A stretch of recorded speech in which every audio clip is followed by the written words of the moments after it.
Hello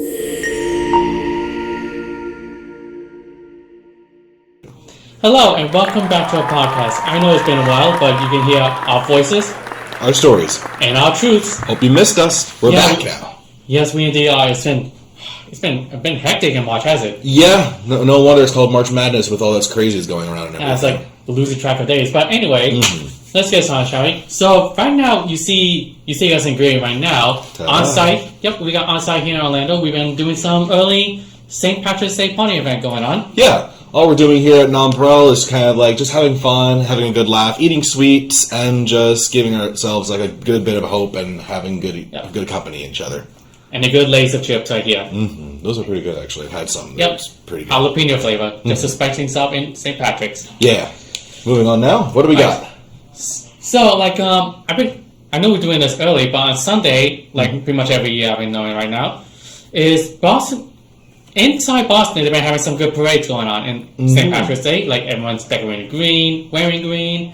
And like we're doing right now, we're having a good time, hanging out. I'm hoping Chicago turns the lakes green again. I did like that. Yeah, right. I hope it appears in news. Or when I miss it. So, I'm just going to ask you a random thing. Like, by all means. Do you have a moment with St. Patrick's Day? Probably just my favorite one just has to be like the story based off of St. Paddy's where he drove all the snakes out of Ireland into the sea and everything because like that's such a power move right there and it's crazy.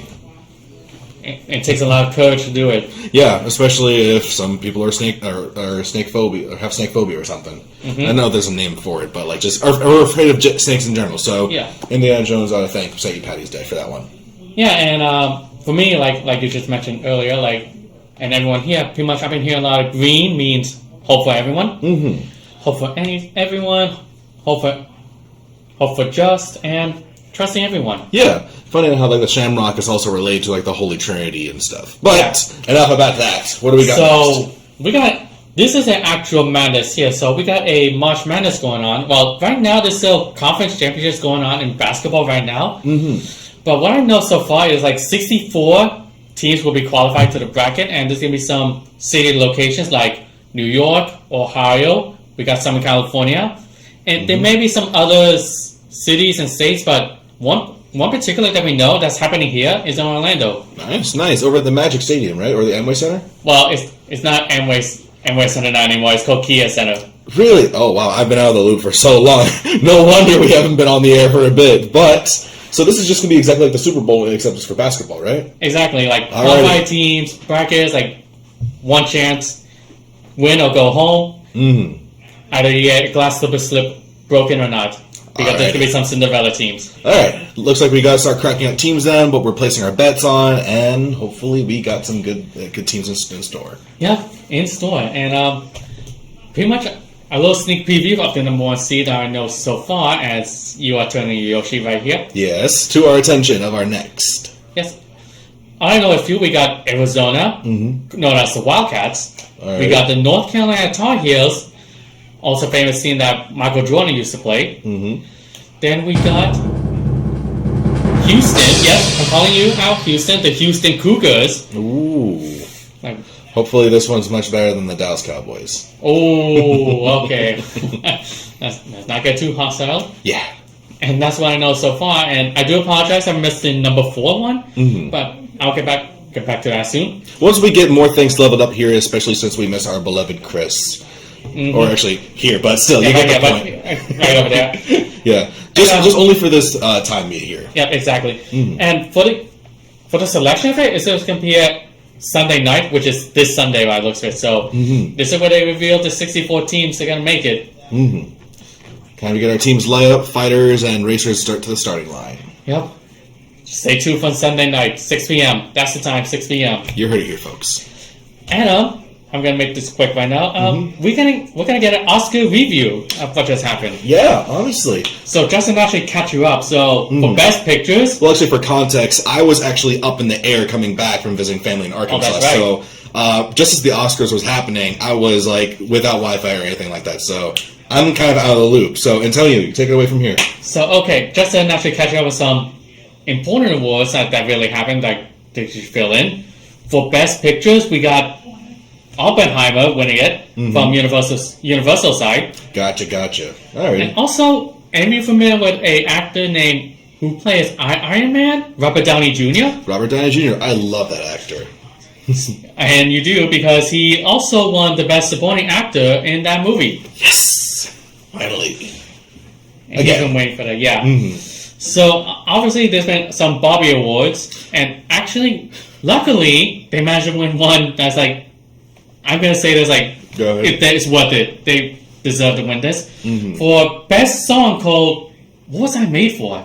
It's such a good song, but one thing I kind of want to like sidetrack into this is the fact that Barbie and Oppenheimer are kind of back at it again, clashing for like winning awards and everything. Kind of go back to the whole hashtag Barbenheimer.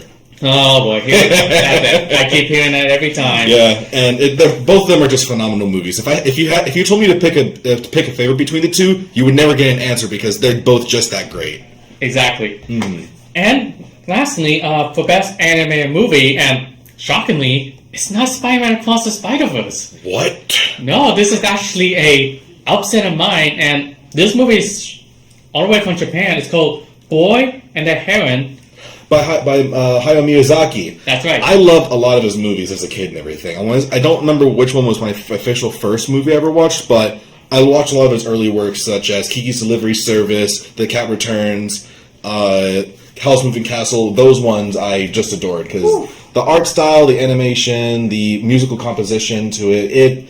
I understand his art style and how he wants it to be portrayed and everything. For this to be his last movie, it's very somber and sad, but at the same time, it's something to be happy about. Exactly, yeah. And to accept that this man is this will be his last film, man. Yeah. And finally, this movie was like the underdog of the story. Like this was the actual March Madness bracket. Like you always root for the underdog. And this was the best visual effects, and that winner is Godzilla -1. I'll give credit where it's due. Godzilla -1 has some pretty gnarly special effects. It did, and they only spent like $10 million to make that movie. That's not bad actually, comparing to some like really other good movies that had a really large budget, and then ones that had also good effects and kind of just flopped, if you ask me. Yeah, but they really deserve it. It's like they were up against the Napoleon movie, Guardians of the Galaxy Volume 3, Mission Impossible. Yeah. Basically, they were the underdogs that winning that award. I'll give credit where it's due. That's good. It is. Have you ever seen it yet? I mean, I don't know what to say. Like, I've been trying to find a stream or anything. No luck at that. Maybe it might come in a DVD in the future. I'm hoping so. Either Hulu, Netflix, or just Prime, whatever streaming service you have. Hopefully it comes to you, because if you haven't watched it, I give it a recommendation, personally from me. Oh, and you saw it too? Yeah. Oh, I guess I'm not the only one here on this podcast. Nope, not at all. Not a single one in this room has not seen it. Okay.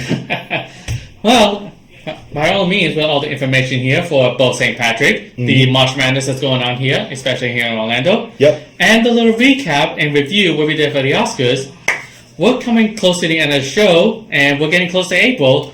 Which means that, if anybody who doesn't know, April is going to be the month for autism awareness, which is what nonPareil is here is all about, to kind of help adults on the spectrum kind of get prepared for better life, how to survive interviews, how to know how to fix cars and everything, and the like. So, stay tuned for more. We're hoping to be back on the air very shortly with this very first shortly episode. That. And same here, Gabe. All right, you have a good day, everyone, and have a good St. Patrick's weekend. This is nonPareil Orlando, signing off.